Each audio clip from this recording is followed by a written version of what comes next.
కండరాల ద్వారా మెదడుకు సమాచారాన్ని అందించే అవయవం. అవి మానవుల్లో ముఖ్యమైన అవయవం. మానవునికి ముఖంలో 2 వైపులా అమర్చబడి ఉంటాయి. అయితే ఈ ఐస్ మన బాడీలో ఎలాంటి పాత్ర పోషిస్తాయి?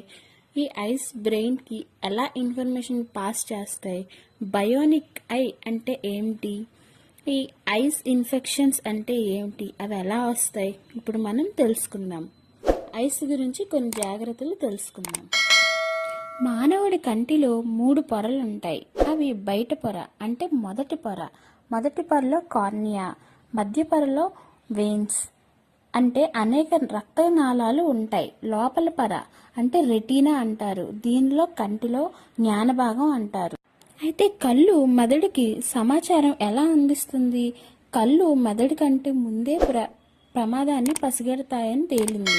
అంటే మెదడు సాయం లేకుండానే